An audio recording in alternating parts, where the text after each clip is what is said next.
What's going on, everyone? My name is UnderTheRadar and welcome back to the Draft League Viabilities. I'm going to let you guys know now I'm trying something new with a new setup for my microphone so it's not directly in front of my face and blocking this beautiful thing.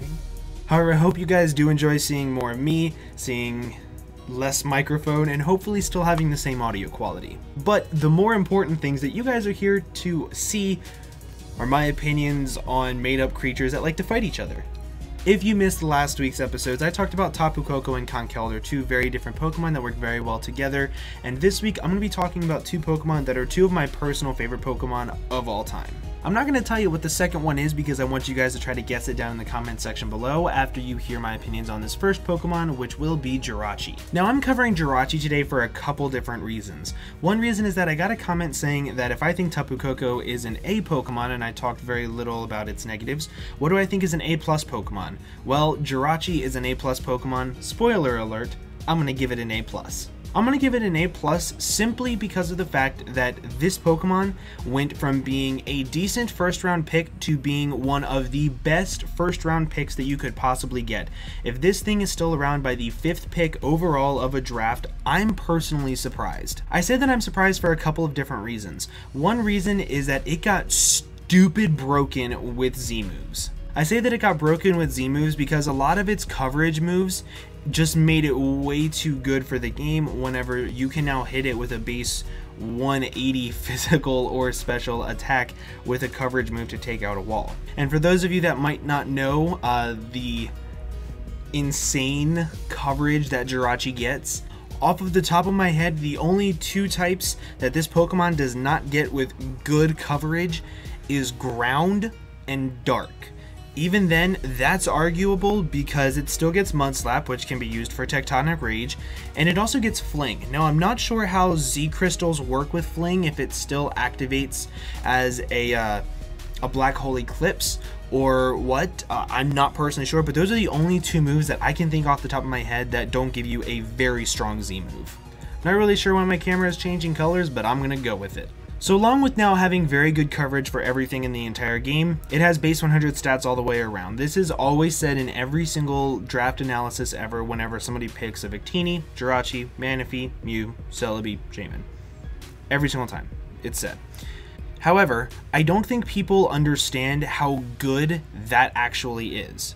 This past week in the P4G, I used a physically defensive Shaman to hard wall a Scarf Garchomp, a Cobalion, and beat down walls with like a Jellicent all in one game. So that just goes to show that those stats alone are absolutely amazing. Granted, Shaman is a pure type, while Jirachi is a dual type, so it has more weaknesses, but still you get the point that base 100 HP, base 100 defense is absolutely amazing. Having base 100 in both offensive stats allows it to go mixed, physical, or special, and having base 100 speed allows it to be a very good Choice Scarf user or a speedy wall. While also having base 100 HP allows it to be able to use things like Chansey, Blissey, Miltank if it has Seismic Toss, and even things like Registeel as setup fodder with Substitute and Seismic Toss not being able to break their Substitute. If you don't know how Substitute works, it is 25% of your HP and it takes 25%, whereas Seismic Toss, 25% of your HP is 51 HP if you run max HP on a base 100 Mons, so you can always set up a sub on it, take 2 hits, and potentially beat something 1v1 if they're a fatter type Mon with only Seismic Toss to be able to hit you. Speaking of being able to set up, this thing is a very good Calm Mind sweeper because if your opponent does not have a dark type or their dark type is weakened, or you're able to support this thing with something that can really pressure dark types, then you're able to easily set up and just spam a Psychic move with like Psychic and get Spadef drops pretty easily with Serene Grace and still win very easily because this thing has an amazing support move pool. If you don't know how amazing of a support move pool it has Wish, Healing Wish, Stealth Rocks, U-Turn. It has a bunch of very cool support moves. So it can heal itself up, still set up on the opponent, and still sweep through an opponent with its really good offensive stats. I'm going to jump back just a second. People are probably going to say, well, Jirachi doesn't get the best water coverage. I beg to differ. It gets Water Pulse. That is a base 60 offensive move, and with Serene Grace, Water Pulse can very easily confuse you, and that alone is a very good coverage move in my opinion. So while this thing is very easily able to go offensive, defensive, speedy, support, cleric for your team, Healing Wish to support pretty much anything, this thing does it absolutely amazingly. Another very cool thing about Jirachi is that it's also very good as an anti-lead. It does have access to screens along with magic coat. So if you're facing a sticky web team, or if you're facing something like a Smeargle or something like a Ferrothorn that you know your opponent likes to set up hazards, you're very easily able to lead off with Jirachi, click magic coat, and bounce every single one of their hazards back onto them and pretty much use their strategy against them. Now I know you're saying that that's not very likely, however, if you know your opponent, you'll know what they like. I personally know Gypsy King's style very, very well, and I know that he loves stealth rocks. He EVs things to be able to take things out after a stealth rock's hit. So if you're able to bring this thing in, prevent him from getting up his stealth rocks, it can sometimes do a lot of work to your team. Another great support move that this thing has is Trick. I've used Trick Choice Scarf Jirachi many times to try to cripple a wall core or try to cripple a certain mon on the opponent's team, and it works out so well. So this thing can do anything offensively, defensively, support, anything like that. The biggest negativity that you have whenever you draft a Jirachi is that you never know what type of set you want to bring each week, because it can do pretty much everything and it only has 4 moves that it can bring. In the 4 seasons that I've used Jirachi in my draft league career, I'm going to tell you right now, you're going to want to bring Wish, U-turn, Iron Head, a coverage move, and 6 other moves on it every single week, and that is a massive downfall. So the way that you can optimize having this happen to you is by building your 5 mons on your 6 mon team, and then you're going to take Jirachi and have it fill whatever role you're weak to. Normally it can do whatever it is unless you're weak to a Lando, and then you're screwed. So how can you draft around a Jirachi that makes it the most effective Pokemon that it can be? Well, I know this is going to be a little counterproductive, however I'm going to advise you to get the exact same roles you can in other mons. What I mean by that is that I strongly urge you to get another Wish user. I strongly urge you to get another Healing Wish user. Get at least 2 other Rockers, get some good pivoting, and get another couple mons that can be very good Choice Scarfed users, along with still getting a decent wall core to go with it. If you are taking 10 mons, that is not hard to do whatsoever. Jirachi is going to be most pressured if you are forced to bring it into a role, so if you have other mons that can fill it, it's going to take off a lot of pressure. I personally drafted a Mesprit with this thing. Doubled up on the Psychic typing. I didn't really care about it too much because it still gave me the Healing Wish support, the Stealth Rocker, the U-turner. It gave me knockoff, which Jirachi does not have. And that freed up my Jirachi to not be my Stealth Rock setter, to not be my lead, to not do a whole bunch of other things, and allow me to use it in other ways, which was very, very useful.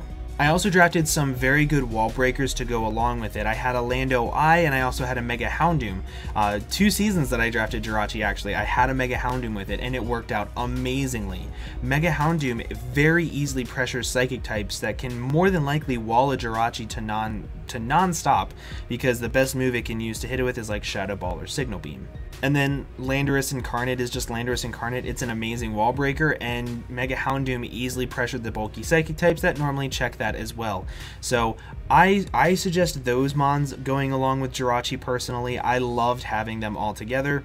And then another thing that I always suggest you draft is Hazard Stack. I will say this in every single video, but Jirachi alone loves Hazard Stack. And it doesn't really like spikes as much as it likes toxic spikes. Now I'm going to say that it likes toxic spikes more because of its ability Serene Grace. Having Serene Grace and being able to flinch your opponent while also forcing them to take 12% from a poison every single time is absolutely amazing. If you get up 2 layers of toxic spikes and you can flinch them and toxic stall them, that is even better while still being able to wish up. The best toxic spiker that I love with this thing is actually Roserade, because it is a grounded poison type, it gives you a grass type, and it also gives you both spikes and toxic spikes. Overall, I know I just listed a bunch of mons that go with this thing, however, I'm going to say that there is one mon that goes with it the best, and I will be covering that in the next video. However, I personally am going to suggest to you, if you are going to draft a Jirachi, draft a Mega Houndoom, a Roserade, draft a Mesprit, and then draft a very good wall breaker with it. You will not be disappointed with the results you get from those couple mons together. I know that in the last episode of Draft League Viabilities, I did talk about the pair that goes best with Tapu Koko. However, in this video, I'm not going to talk about the best mon that goes with Jirachi because I want it to be a little bit of a surprise. I would like you guys to try to guess what I'm going to say goes best with Jirachi down in the comments section below. However, as I said before, Jirachi is an A+ Pokemon. There is hardly nothing wrong with this Pokemon. The biggest thing is that it's weak to knockoff, I guess, but Z Crystals and Cobra Berry exist, so even then there's really not much to worry about whenever you draft a Jirachi.